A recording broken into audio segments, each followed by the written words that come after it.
বন্ধুরা, আমার আরো একটি নতুন রান্নার রেসিপিতে তোমাদেরকে স্বাগত। আমি আজ তোমাদেরকে গোটা আলু সিদ্ধ করে গোটা মশলা দিয়ে করে দেখাবো। তো আমি কি করে গোটা মশলার আলুর দম করি তোমরা দেখে নাও। আমি করছি গোটা মশলার আলুর দম করার জন্য আমি কি কি নিয়েছি তোমাদেরকে বলে দিচ্ছি।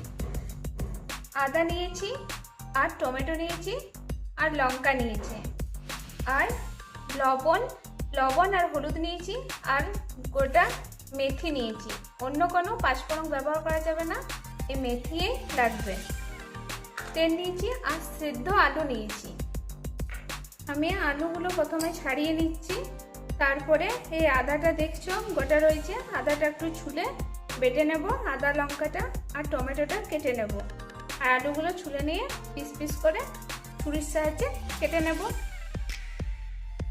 চলো দেখো আমি কি করে রান্নাটা এরপর করি।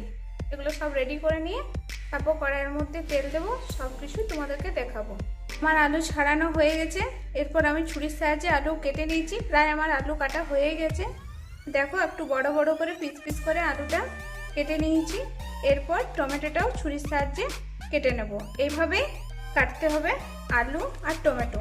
আর আদাটা ছুলে নিয়ে আমি আদা লঙ্কা শিলনোড়াতে বেটে নেব। তোমরাও এইভাবেই করবে।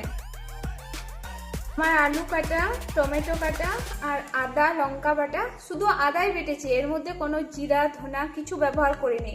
আর কোনো মশলাও এই গোটা আলুর দমের মধ্যে লাগবে না, শুধু আদা বাটা আর লঙ্কা বাটাই লাগবে।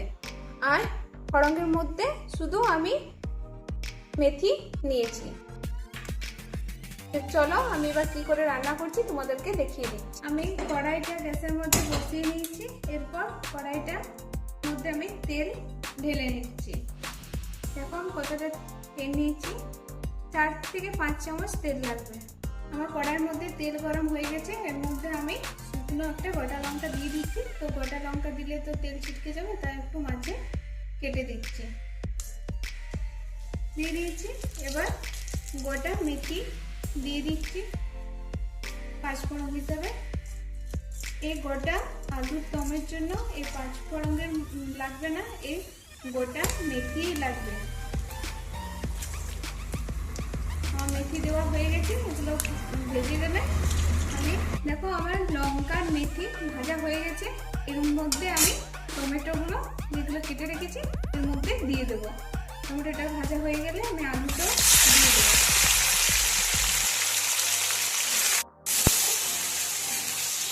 টমেটো আমার ভাজা হয়ে গেছে, এর মধ্যে আমি আলুটা দিয়ে দিচ্ছি। আলুটা দেওয়ার পরে আমি লবণ দিয়ে দিচ্ছি, লবণ আর হলুদ দিয়ে দিচ্ছি। এরপর আমি নেড়ে চেড়ে ভেজে নেব। তারপরে আমি যে আদাটা বেটে রেখেছি মশলা হিসেবে সেটি এটার মধ্যে দেব। আমার আলু ভাজা হয়ে গেছে, এর মধ্যে আমি যে আদা লঙ্কা বেটে রেখেছি সেটা এর মধ্যে আমি দিয়ে আর কষে নেব। দেখো আদা লঙ্কা বাটা একটু ঝাল ঝাল না হলে ভালো লাগে না গোটা আলুর দমের মশলা।